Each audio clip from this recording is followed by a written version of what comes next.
Jonathan Schick back with you with another edition of Shtisel Man. Sorry, yes, the Jewish holidays have occupied almost the entire month of September, and therefore there's been a delay in getting to season 3.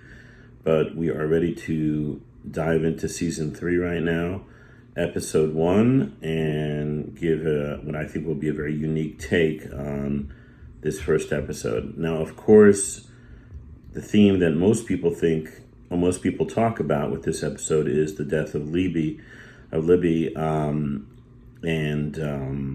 the ramifications for the series. Why did the writers, give Libby and Akiva such a short opportunity for them to develop their relationship and whatnot?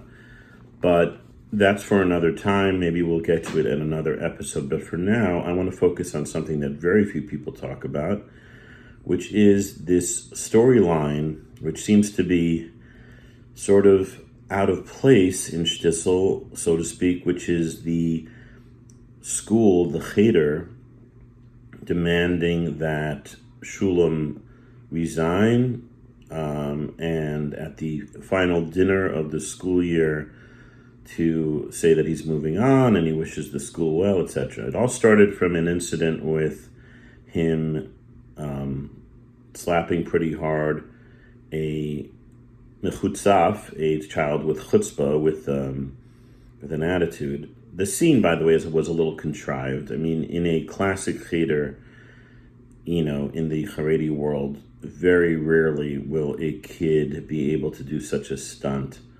And if he did such a stunt, even a slap would not cause this ouster that what we call balabatim, which are sort of the lay people trying to engineer to oust Shulem. So it is a bit of a contrived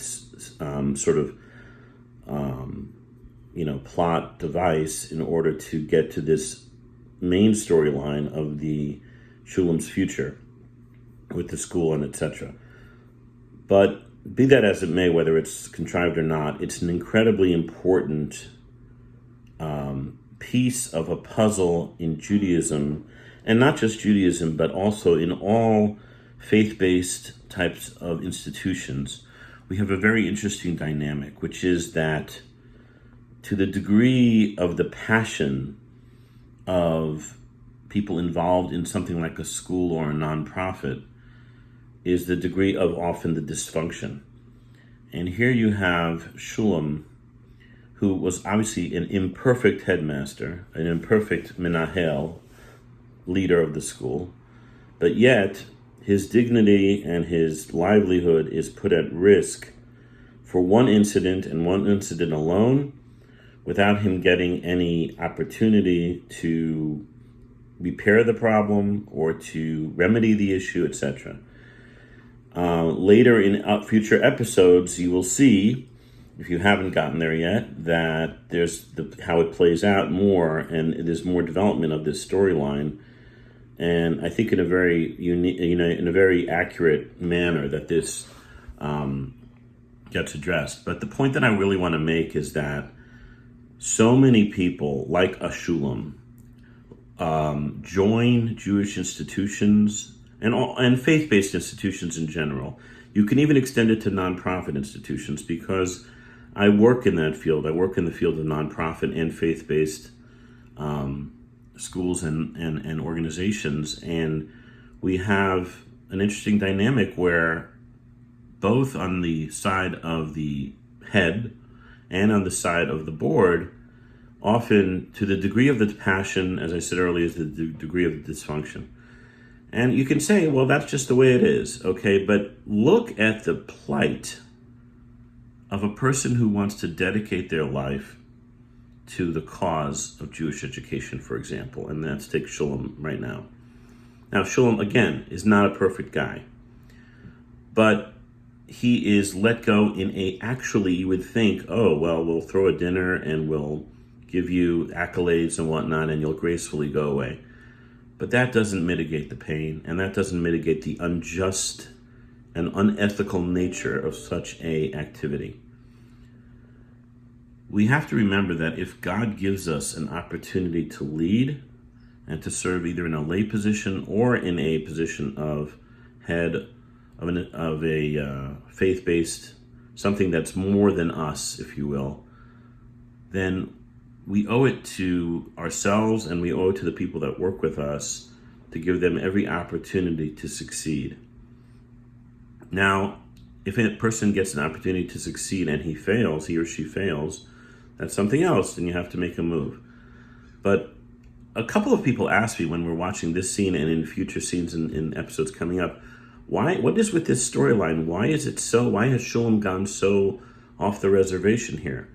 Well, the fact of the matter is, this is not like he lost his job at the potato chip factory. That is bad enough.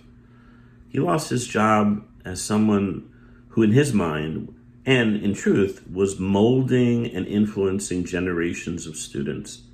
It's a holy activity. It's something very deep to his heart and his soul.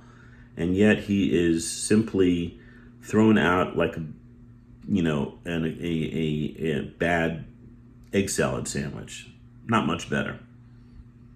So you'll see in this episode specifically, as well as future ones, that his reaction first goes to sort of grief and misunderstanding and really a shock to the system.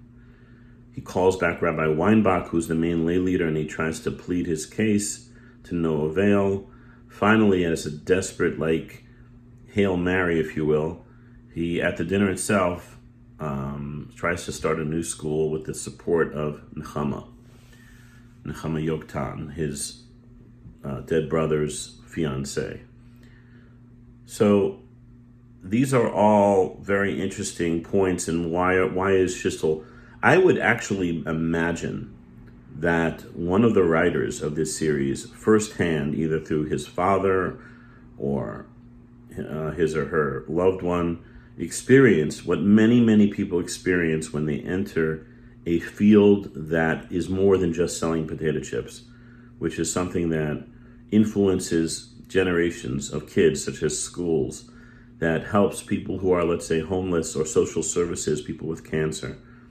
Very often, we have a very strange dynamic, like I've already mentioned, of the dysfunction and the passion.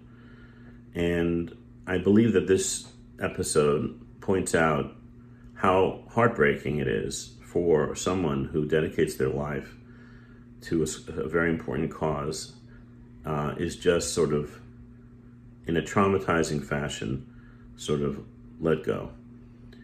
And it is a opportunity for those who watch this and those of you who are involved in, whether it be any type of faith-based pursuit, education, social services, welfare, whatnot, that you think twice about how you act both as a lay leader and as a head if you occupy those positions.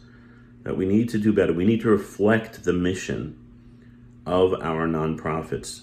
We need to reflect the mission, and if we are a faith-based entity, then we need to act in a faith-based manner. Okay, more to come in future Shtisel episodes. This was a bit of a soapbox for me. I hope you will tolerate my little rant. But either way, hope you enjoy. Don't forget to subscribe. And if you are interested, by the way, more about this topic, you can check out my book that I wrote called The Nonprofit Secret: 6 Principles of Successful Board CEO Partnerships. That is available on Amazon. This is not an advertisement. It's just only to help those of you who are involved in these type of roles, or really any nonprofit role could be very helpful as you pursue those opportunities. And this episode resonated very much with me because I experienced myself similar types of incidents, etc. And I do hope that this message will be widely heard and understood and make a difference for those of you involved in those pursuits. Thanks so much, and we'll be back with more Shtisel Man next time.